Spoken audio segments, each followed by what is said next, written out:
Hi, Karina Wecker here, and I am going to do a review of sorts of Interland and Common Sense Education. There are two games that they offer, and then I'll finish it off with a little bit more digital citizenship. So let's start off with what we're looking at right now, which is Interland. You'll notice there are 4 different lands here. We'll click this blue button right here. Let's do this. We'll take a little tour. We're going to go to Reality River, which is Don't Fall for Fake. There is Mindful Mountain, where they teach sharing is caring, which is great, except we need to share with care. And then we have Tower of Treasure, where we talk about your secrets online. And then a class favorite, Kind Kingdom, It's Cool to Be Kind, where I'm going to focus a little bit on right now because this one I believe is kinder through 99 years old. The other ones are wonderful as well. I would say it goes Kind Kingdom, then Tower of Treasure, and then the bottom two, mostly just because of the amount of questions and vocabulary you'll want to front load a lot before you start playing this game. It starts off here. It has this little video that plays. You do have the option to fast forward right here, which is really wonderful. And then this does a few things. One, it teaches the students, especially the younger grades, about their arrow keys. And then we review how if you accept the hearts, send kindness to internauts who need a little love. We talk about why do they need it and maybe why this happened to them. And then we'll click here the space bar. They get really excited. The students love earning the achievements and the score here you'll notice in the top right corner. And then it is, especially for the younger grades, a little learning curve to the jumping. So the up and right button are their friends. And they'll notice they'll start to jump here and go here and then wonder why they can't get up. And the game wants you to go and meet more people who have been bullied and press the space bar. And this is really wonderful. This can go on and they can go back and forth and just really push on these skills, and the students really love this. Is absolutely their top favorite game. They also get frustrated again when this, you'll notice this little plank has not moved up for them, and that is especially because there are more internauts that need our help. So without going too much more into the game, especially towards the end, you're going to have a lot of vocabulary questions. Not so much asking about what the term word is, but more of a fill in the blank, if you will. And especially with the younger grades, you're going to want to work closely with them beforehand so that they recognize the words. And they have an accompanying workbook that you can make as your own. So I did this for students who like to have an unplugged afternoon, and I made this my own. And if you'll notice here, like it goes page 50. We're clearly not on page 50 yet, but it has some fun scenarios in here. How could you have made the same or similar points in more positive and constructive ways? I did this with all 4 lands. And this is also just helpful for when the students get really stuck on the game and want to keep playing the game.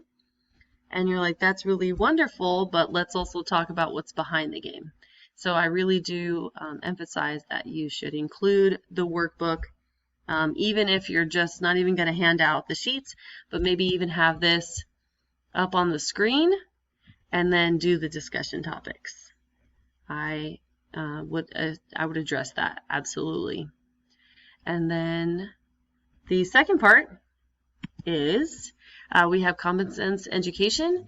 They have 2 games here. We have the Digital Passport for grades 3 through 5. And there are 1, 2, 3, 4, 5, and 6 games. They can also share these to Google Classroom, which is wonderful. And all of them really very short, brief games, but bring up the importance of passwords. So, and how you should remember your password to save your spot in the game, and don't share your password with others. And then they have another game, Digital Compass. Is a little more advanced. This is for 6th through 8th grade. When you play the game, you'll notice that there's all these facts, and there's also an educator guide, which is very, very helpful because, again, like a workbook, you can go through your objectives. There's even an assessment here and some curricular connections. And then also you have your technical requirements for the game. The game is definitely more geared towards 6th through 8th grade, so please stick with that if you can. They'll also notice within, it's not just that with Common Sense Education. I mean, they have those 2 games, but they have classroom videos and family engagement resources. And they also have, if you'll go here, our curriculum. They have lesson plans, and this is where it gets into the big stuff. You can pick your topics here, and then you can pick a grade. K through 12. This is very impressive. It's not to say that Interland is not, it's just completely different. They're just offering wildly different. So let's just bring up a kindergarten one very briefly here. Media balance is important, and you'll notice it has an introductory song. It shows it down to the minutes of how to follow this lesson, and even has family engagement resources, which is nice because especially with the littles, you don't want to play the telephone game. And you see here it says access lock sources, unlock a free lesson. You just have to log in. This is all free, completely free. So, sorry.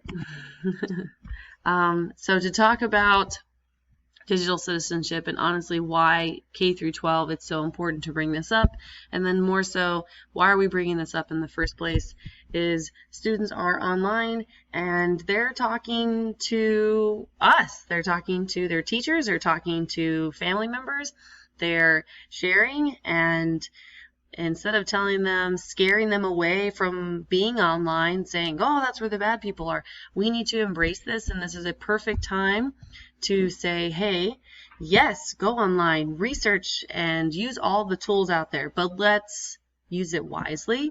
Let's share with care, and excuse me, let's be mindful of our digital footprint.